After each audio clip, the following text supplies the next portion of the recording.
Olá, muito bem-vindos ao nosso programa Em Destaque, aqui pela tela da TV Sim SBT. Obrigado pela sua audiência conosco nesse espaço em que a gente tem a oportunidade de aprofundar temas importantes e relevantes. E nessa época do ano, um tema muito presente para a área da saúde faz com que a gente também tenha muito mais informação sobre uma doença considerada muito grave, a leucemia.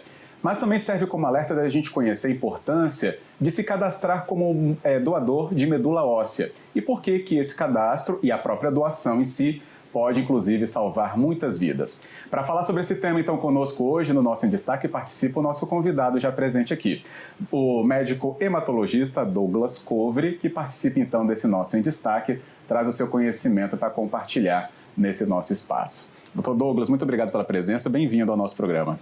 Obrigado. Bem, é um prazer recebê-lo, inclusive pela importância do tema nessa época do ano. Por que a gente tem um mês, né, ou um período específico para falar da leucemia? Então, esse é um tema interessante para a gente começar, né, porque alguns temas, alguns cânceres que têm meses específicos, esses meses eles são focados na prevenção, né? No caso das leucemias, a gente não consegue prever a ocorrência da doença. Então, o que a gente quer? A gente quer um diagnóstico precoce. Então, a campanha, o mês, é focado no diagnóstico precoce, porque quanto mais precoce o diagnóstico, maiores são as chances de um tratamento de sucesso.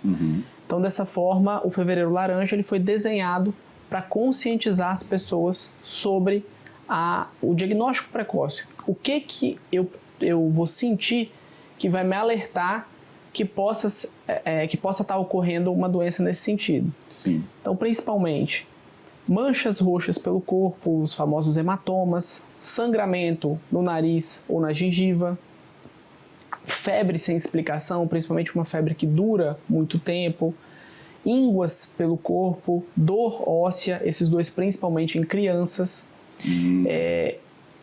suscetibilidade a infecções e também sintomas de anemia, fraqueza, indisposição, sonolência. Todos esses sintomas em conjunto, eles podem chamar a atenção para a ocorrência da doença. E aí, a partir daí, ter o start, né, o início para uma investigação mais aprofundada para fechar o diagnóstico, né? Agora, doutor, você falou até de crianças, e a gente tem, inclusive aqui no Espírito Santo, né, instituições reconhecidíssimas para combate ao câncer infantil, entre eles a leucemia aparece, né? Mas tem uma faixa etária que predomine a ocorrência da leucemia?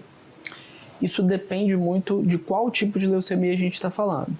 Então, quando a gente olha para as leucemias crônicas, que são aquelas que a gente diz que são das células do sangue que já estão maduras, que já estão circulando no nosso corpo, nesse caso, a gente fala de pessoas mais idosas. Quando a gente fala das leucemias agudas, a gente vai ter que subdividir novamente entre a leucemia linfoblástica aguda, ou a famosa LLA, e a leucemia mieloide aguda. Nesse caso da leucemia mieloide aguda, a gente também tem um predomínio maior em pessoas idosas.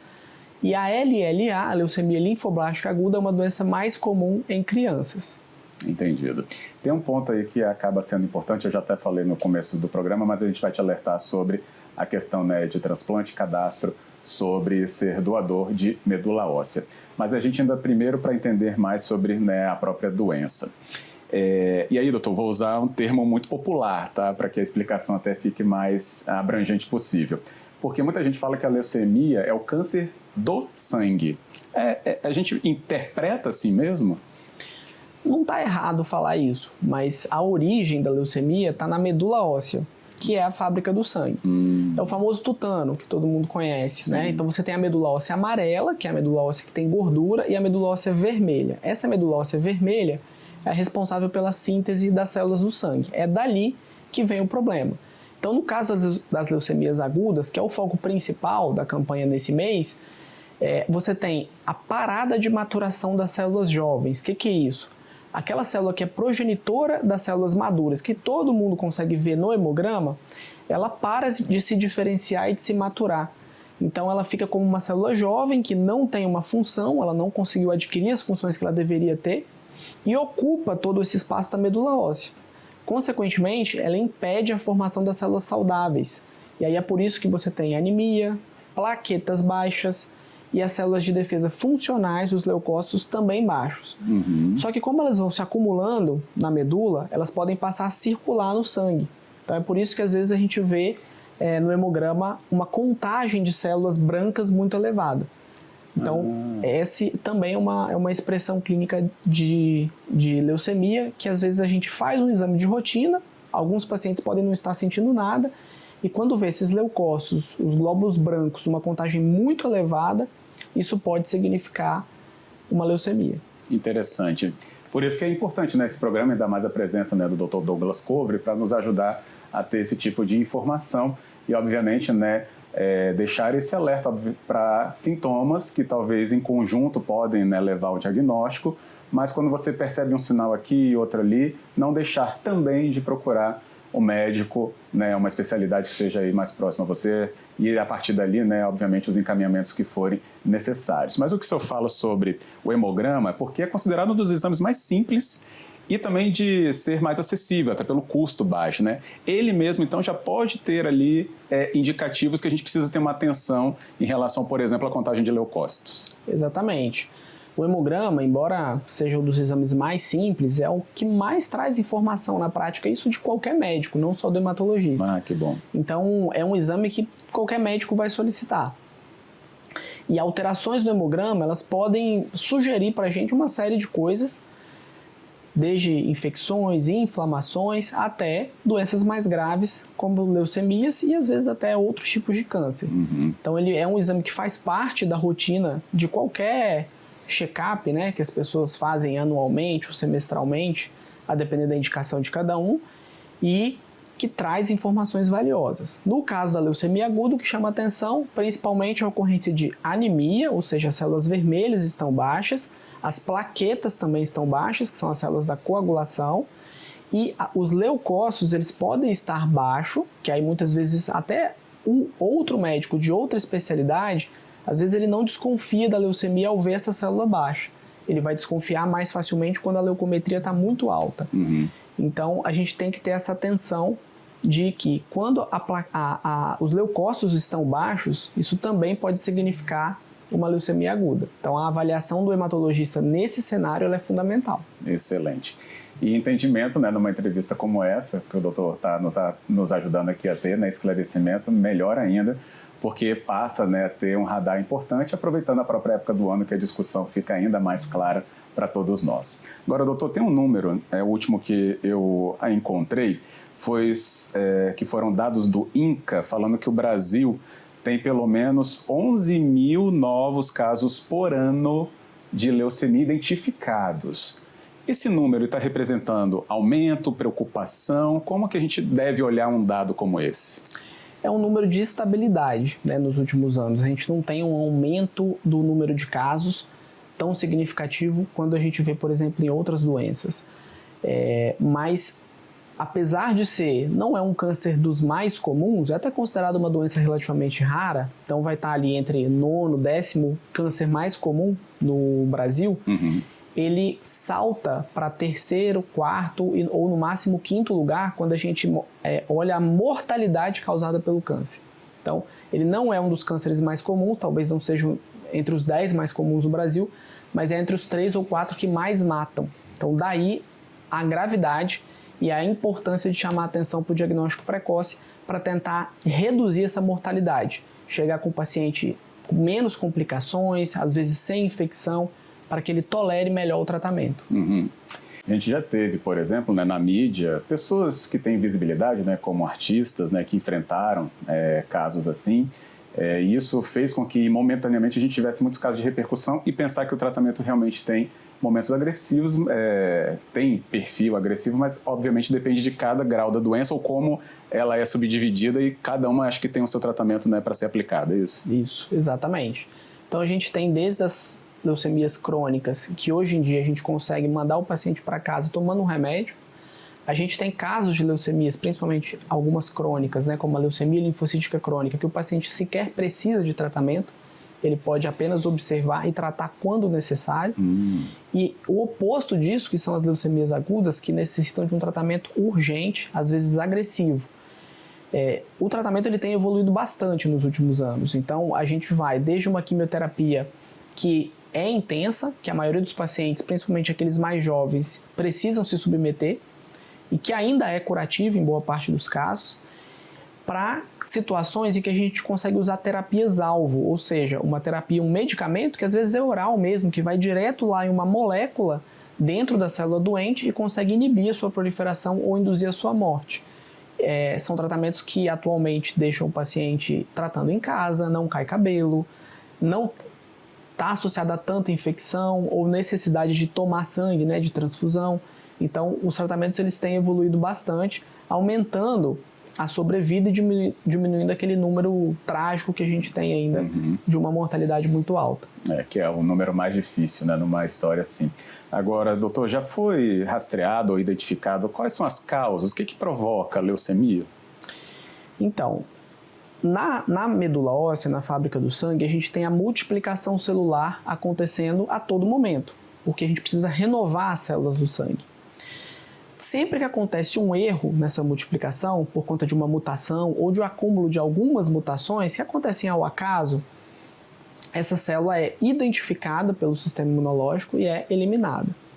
Quando o sistema imunológico falha em identificar essa célula, ela ganha uma vantagem proliferativa sobre as demais, ou seja, ela começa a crescer mais do que as outras.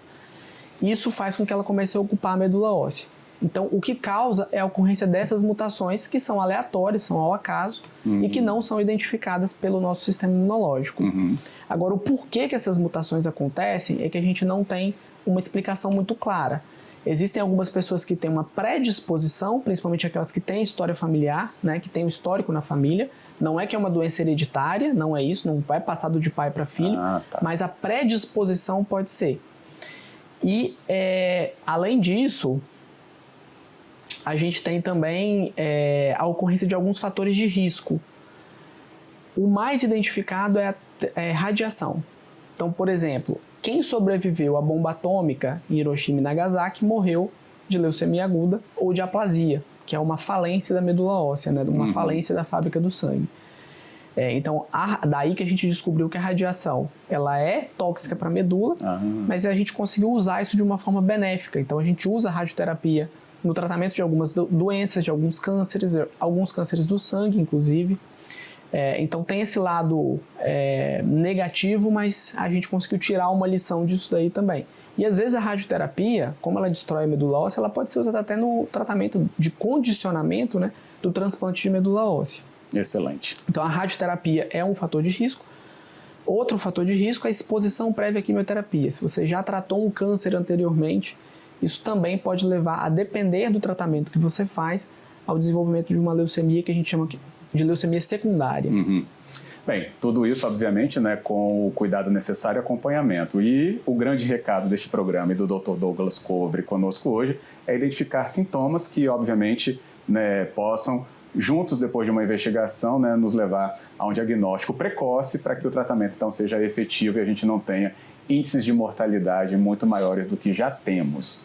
E, nesses casos, aparece, então, o transplante. Na volta do nosso intervalo, a gente vai, então, discutir ainda mais com você e não deixe de acompanhar, porque é especificamente, claramente um convite para que você se cadastre ou tenha interesse em saber como ser um doador de medula óssea também. Então, já já a gente volta.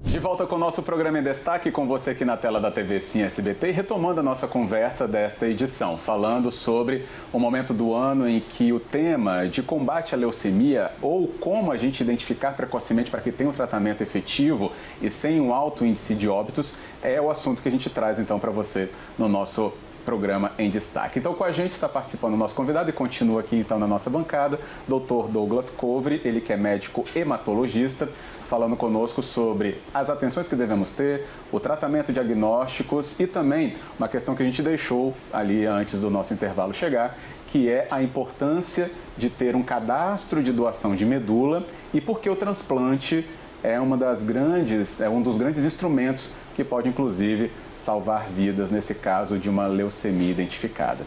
Bem, doutor, voltando então sobre esse aspecto, né? Qual a importância, inclusive eu falei, né, sobre o convite abertíssimo para as pessoas se cadastrarem ou procurar informações, né, sempre que possível, de ser um doador de medula óssea. Por que que isso tem tanta sensibilidade também nesse tema das leucemias?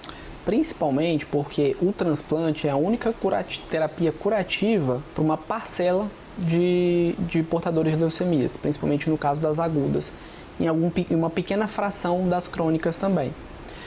Então, lembra que eu falei que a leucemia ela surge quando o sistema imunológico falha em detectar determinadas mutações e essas células passam a se proliferar?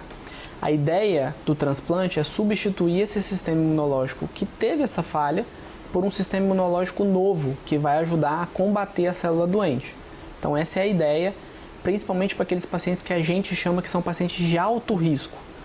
Esse risco ele é estratificado atualmente com base em alterações genéticas. Então a gente faz algumas alterações, algumas pesquisas genéticas no diagnóstico para ver o que levou aquela leucemia a acontecer. Qual a alteração genética? E existem alterações genéticas que a gente já sabe que só a quimioterapia não vai segurar. Que o paciente pode responder inicialmente, mas que a doença vai voltar. E existem aquelas que vão responder apenas com quimioterapia. Então a gente estratifica esses pacientes em dois grupos principais. Aqueles que a quimioterapia é curativa vão tratar só com a quimioterapia de alta intensidade. E aqueles que a quimioterapia não é suficiente, eu preciso levar para o transplante. Então esses pacientes eles precisam desse auxílio do sistema imunológico de um possível doador para que ele continue combatendo a doença e impeça que ela volte. Entendido.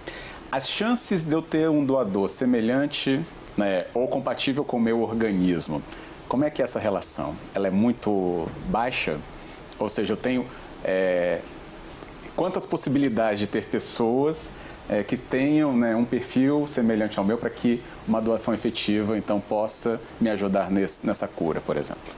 Isso vai depender muito da onde a gente está buscando esse doador. Então, se você tem um familiar, por exemplo, um irmão, a chance de ter um doador é muito maior. Agora, se você vai para pais ou filhos, você tem uma outra chance que virtualmente é como se todo mundo tivesse um doador, que é o transplante haplo, que a gente chama, que é aquele que é 50% compatível. Isso acontece porque você herda 50% do material genético do pai, 50% da mãe. Entendo. Então, no caso do pai, eu já sei que 50% eu herdei dele e 50% não. Mas atualmente, com as técnicas mais atuais e modernas de transplante, a gente consegue fazer a partir desse doador que é 50% compatível. Então isso mudou muito a capacidade de encontrar um doador. No entanto, quando a gente vai para populações a partir dos 60 anos, por exemplo, você já tem uma dificuldade maior de encontrar doadores, porque às vezes o pai ele já não é mais vivo, ou às vezes já passou da idade de ser um doador adequado. Sim. Algumas pessoas não têm filhos, ou os filhos têm alguma doença que impeça que ele seja um bom doador. Nesse caso, eu tenho que ir para o banco de doadores de medula. No banco de doadores de medula já é mais difícil você encontrar um doador compatível, mas isso existe. E quanto mais pessoas a gente tiver cadastradas nesse banco, maior a chance dessa compatibilidade existir. Isso é importante porque a nossa população é muito miscigenada. Sim. Então, embora a gente tenha um dos bancos de medula óssea um dos maiores bancos de doadores de medula óssea do mundo, a gente tem mais dificuldade de achar doador por conta da miscigenação da nossa população. Então, é mais fácil um japonês achar um doador no Japão, que tem um banco muito menor, do que um brasileiro no Brasil. Pela questão da miscigenação da população. Interessantíssimo saber disso também, né? Bem, então, por mais que o nosso banco seja, né, tão grande e assim reconhecido, é sempre bom que tenha mais gente dentro dele nesse cadastro. E aí entra uma palavrinha muito importante para você conhecer e se interessar sobre ela, ou até, né, fazer o seu próprio registro no REDOME. O que é o REDOME então, doutor? O REDOME é o Registro de Doadores de Medula Óssea. Então, é um banco que tem todo o HLA que é a tipagem que a gente faz, né? Muita gente às vezes pensa que a doação da medula óssea é igual a doação de sangue, que eu dependo de ter o mesmo tipo sanguíneo. Mas não é por aí. O paciente ele pode receber uma medula de outro tipo sanguíneo. O que acontece é que ele vai se tornar aquele outro tipo sanguíneo que ele receber. Então, por exemplo, se o meu paciente é A e receber a doação de um doador que é O, com o tempo ele vai passar a produzir hemácias O e vai ser O. Então, a tipagem sanguínea ela não importa tanto. O que importa é o HLA, é o antígeno leucocitário humano. Por quê? É a genética da célula de defesa, porque é ela que é a responsável pela rejeição quando ela acontece. Então, quando o sistema imunológico ele tem características que são parecidas entre receptor e doador, a gente consegue fazer o transplante com mais segurança. Que interessante. E aí entra uma pergunta leiga, obviamente, né? Mas a gente está aqui para trazer essa explicação. Na hora que, né, um doador compatível é identificado e na necessidade desse paciente esse transplante precisa acontecer, eu tenho que ter esse paciente que vai receber sem nenhum resquício da medula que gerou a leucemia. Então, como assim, eu vou falar assim, mata a sua medula para receber uma nova ou não? Pode explicar. É mais ou menos por aí. Isso depende muito de qual doença a gente está falando. Sim. Então a gente tem muito bem definido hoje que no caso da leucemia linfoblástica aguda, isso é obrigatório. Eu preciso transplantar o meu paciente sem que ele tenha doença nenhuma. Então isso é fundamental para o sucesso do transplante. No caso da leucemia mieloide aguda, é possível fazer o transplante mesmo com resquício de doença. Ele tem que ter alguma resposta antes do transplante, antes desse tratamento, mas é possível fazer mesmo que o paciente ainda tenha uma porcentagem de doença naquela medula. Excelente saber. Bem, então, acho que a gente consegue, né, ter o seu nível de atenção até muito maior depois dessa entrevista, sabendo sobre detalhes como esse que nós estamos trazendo junto com o Dr. Douglas Covre nesse nosso Em Destaque. Agora, doutor, então, o pedido sempre para que as pessoas, né, façam o seu registro, né, e quando houver esse registro, ficar atento com os canais de comunicação para que, na necessidade, o Redome, então, entre em contato avisando. Precisamos de você, é isso também? É isso, exatamente. Para cadastrar é muito simples, basta colher um tubinho de sangue, igual quando o paciente vai colher um hemograma, e a partir desse tubinho de sangue, todos os testes são feitos. E esse cadastro ele fica armazenado. Quando você tem um doador que é compatível, aí sim, um receptor, que na verdade é compatível, aí sim esse doador ele é contactado se ele deseja fazer a doação. E daí também a importância de manter atualizado o celular, os meios de comunicação e o endereço, para que esse doador seja encontrado em caso de necessidade com maior facilidade. Que bom. Gente, aqui na nossa TV Sim, nós já tivemos caso, virou até reportagem nos nossos jornais, né? Um familiar de uma colega nossa aqui da redação estava cadastrado no Redome, foi acionado para fazer uma doação em Recife, com um doador compatível no Brasil. Então, assim, é um sistema que a gente, assim, aqui da empresa viu acontecer e agora que o tema vem como, né, uma entrevista assim, a gente, né, quer que você também tenha a informação necessária, porque é a chance de uma pessoa sobreviver a um tratamento que já é muito difícil, né, doutor? Obviamente, no grau ali que a doença é identificada, mas também a entrevista serve como alerta. Ó, fique atento nos sintomas, como a gente já falou no primeiro bloco, para que a gente tenha o combate o mais cedo possível com a identificação e com os profissionais necessários. Inclusive, acho que é bom que o senhor repita, né, quais são esses sintomas que fazem com que um alerta fique já ali aceso, tanto para o profissional que está acompanhando o paciente, como para o paciente na hora de procurar um médico. Principalmente se acontece em conjunto. Sintomas de anemia, fraqueza, indisposição, sonolência, plaquetas baixas, principalmente causando hematomas pelo corpo, sangramento no nariz, na gengiva, febre sem explicação de longa duração, infecções de repetição, ínguas pelo corpo. No caso das crianças, dores ósseas sem explicação, dores às vezes articulares. Na criança é mais comum que aconteçam as ínguas, inclusive. Então esses são os principais sintomas. E se você fez um hemograma e no hemograma você identifica que as células vermelhas estão baixas, as plaquetas estão baixas e o leucócito está muito alto ou muito baixo, isso também deve chamar atenção e você deve procurar um médico. Que bom. E o Espírito Santo tem locais e médicos que estão capacitados para todas as fases ou todas essas leucemias que a gente tem, né, estudadas, noticiadas e então acompanhadas, é isso? Exatamente. Tanto no sistema público quanto no sistema privado. Que bom. O Estado está munido de instituições que têm plena capacidade de fazer esse tratamento. Excelente. Que é, obviamente, né, um ponto importante, porque já tivemos, né, tempos atrás, obviamente, a gente já avançou bastante nisso, né, de sempre uma preocupação. Nossa, mas tem que sair do Estado para procurar tratamento, né?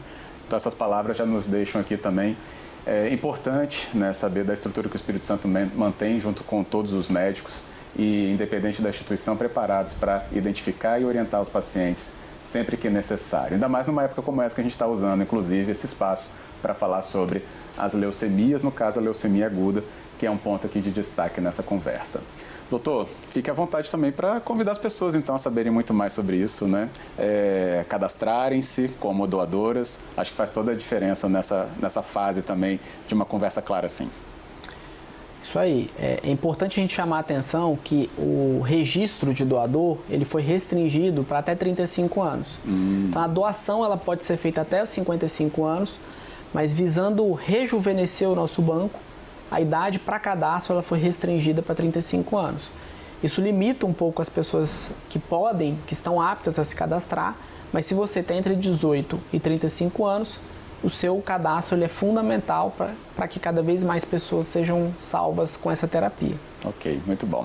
Então saímos muito mais informados mesmo de hoje, né, dessa conversa. Dr. Douglas Covre, muito obrigado pela sua presença aqui e parabéns por toda a iniciativa de explicar ainda mais sobre esse tema, que para muitos é muito difícil e é mesmo, mas com informação a gente tem toda, né, a capacidade de enfrentar, no caso de pacientes identificados ou mesmo como familiar e amigo dessas pessoas, né? Muito obrigado. Eu que agradeço o espaço para um tema tão importante. Que bom. E estará sempre aqui conosco, trazendo outras abordagens também.